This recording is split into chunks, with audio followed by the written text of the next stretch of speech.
आध्यात्मिक कहानी सुनने वाले सभी श्रोतागणों को जय श्री राधा कृष्णा।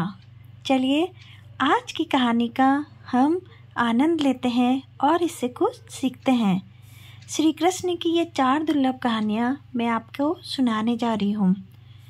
कृष्ण के जीवन की ऐसी 4 कहानियाँ जो बहुत ही दुर्लभ हैं। जाने कि कैसे दुर्योधन की पत्नी कृष्ण भक्त हो गई, कैसे कृष्ण ने सत्यभामा के घमंड को ठीक किया, कृष्ण का सिर दर्द कैसे अजीब ढंग से गायब हो गया और क्यों कृष्ण ने अपने एक भक्त को उसके हाल पर ही छोड़ दिया। आइए शुरू करते हैं हम पहली कहानी, दुर्योधन की पत्नी का कृष्ण भक्त हो जाना। दुर्योधन की पत्नी का नाम भानुमति था। वो एक बहुत ही सुंदर लड़की थी और जब कृष्ण दुर्योधन के महल में मेहमान बनकर आए तब वो सिर्फ 17 साल की थी। दुर्योधन ने एक षड्यंत्र रचा जिससे कृष्ण को नशे की हालत में लाकर कोई वादा करा लिया जाए।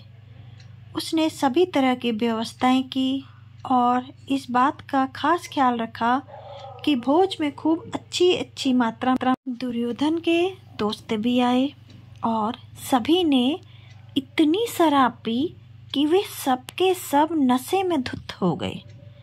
पर कृष्ण ने अपने आप को शांत रखा और वे हर किसी को खुश करते रहे। इस सारे हंगामे में भानुमति ने भी कुछ ज़्यादा ही पी ली। जितनी वो पी सकती थी उससे भी कई ज़्यादा। वो एक युवा लड़की थी और उसे इन चीज़ों की आदत न थी, तो वो नशे में बहकने लगी। कुछ समय बाद सभी लोग बहकने लगे और चीज़ें काबू से बाहर जाने लगी। भानुमति अपने पर काबू खो बैठी। वो कृष्ण से लिपट गई और उनके लिए अपनी इच्छा प्रकट करने लगी। कृष्ण ने उसे किसी शिशु की तरह संभाला और वे समझ गए कि स्थिति खराब हो चुकी थी। वे समझ गए थे कि भानुमति अगर कुछ गलत कर बैठी तो बाद में संभाल नहीं पाएगी और हस्तिनापुर की रानी का गौरव कलंकित हो जाएगा। इसलिए श्री कृष्ण ने उसको उठाकर महल के अंदर ले गए और उसकी सास गांधारी के कक्ष में जाकर उनके हवाले कर दिया। अगले दिन जब भानुमति को पता चला तो वो कृष्ण के प्रति सम्मान और कृतज्ञता से भर गई कि उन्होंने उसे बचा लिया। तब से वो कृष्ण की भक्त बन गई। दोस्तों, दूसरी कहानी शुरू करने से पहले अगर आपको मेरी कहानी पसंद आई तो मेरे चैनल को लाइक से सब्सक्राइब जरूर करें। आपके सपोर्ट और प्यार से ही मैं आगे बढ़ूंगी। अब हम दूसरी कहानी शुरू करते हैं, कृष्ण की घमंडी पत्नी। सत्यभामा कृष्ण की दूसरी पत्नी थी। वो बहुत ही घमंडी स्त्री थी। उसका ये मानना था कि वो सबसे सुंदर और सबसे अमीर स्त्री थी क्योंकि उसके पिता एक बहुत ही धनवान व्यक्ति थे।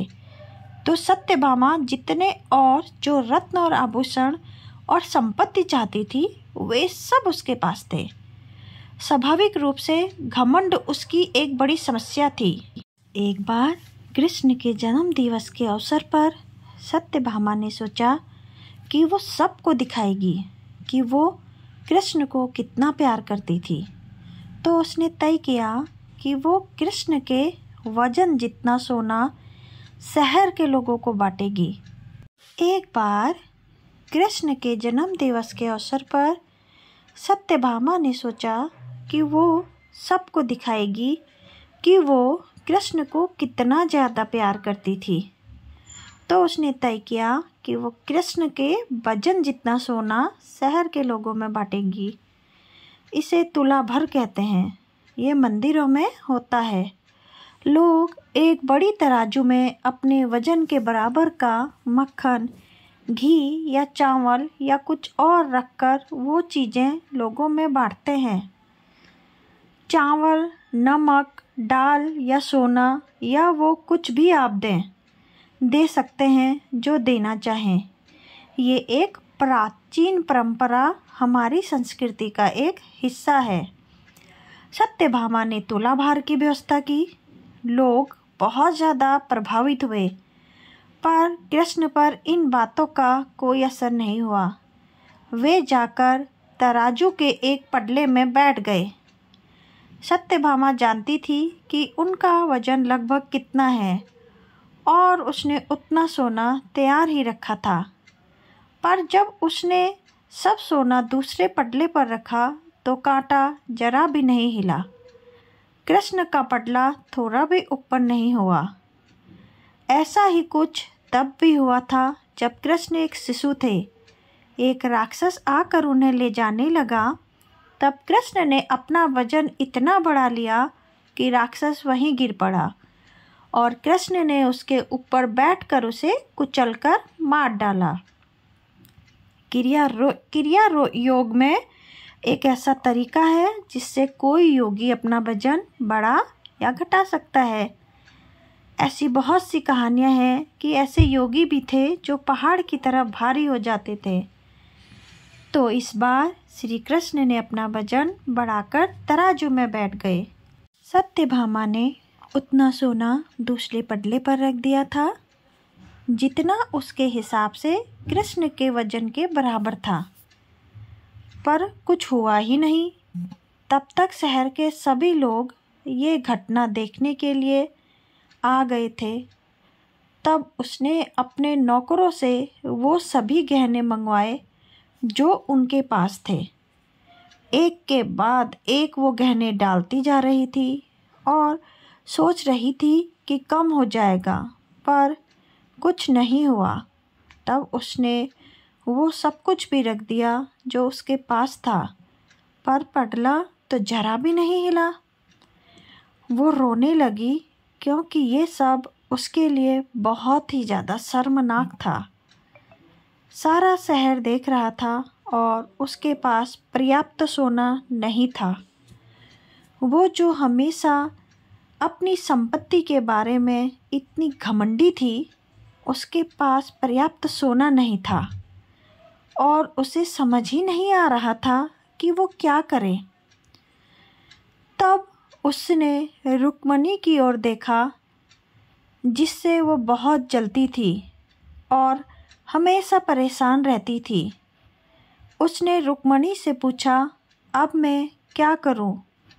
क्योंकि ये बात सिर्फ मेरे लिए ही नहीं और पर तुम्हारे और हम सबके लिए भी बहुत ज़्यादा शर्मजनक है। मैं क्या करूं? तब रुक्मणी बाहर आ गई और तुलसी के पौधे के 3 पत्ते उठा लाई। जैसे ही तुलसी के वो पत्ते उसने तराजू के दूसरे पडले पर रखे, कृष्ण का पटला तुरंत ही ऊपर आ गया। अब मैं आपको सुनाती हूँ कृष्ण जी की तीसरी कहानी, कृष्ण का अंधभक्त। एक दिन कृष्ण दोपहर में खाना खा रहे थे और सत्यभामा भी बहुत ही खुशी और गर्व के साथ खाना परोस रही थी, क्योंकि वो ऐसे व्यक्ति नहीं थे जो रोज़ रोज़ खाना खाने घर पर आए।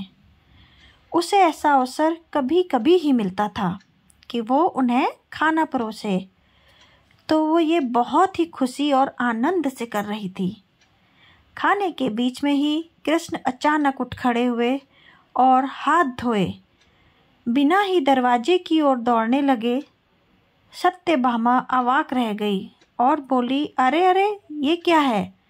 खाना तो खा लीजिए और फिर जाइएगा। कृष्ण बोले, नहीं, मुझे जाना जरूरी है, और मुख्य दरवाजे की ओर तेजी से दौड़ पड़े।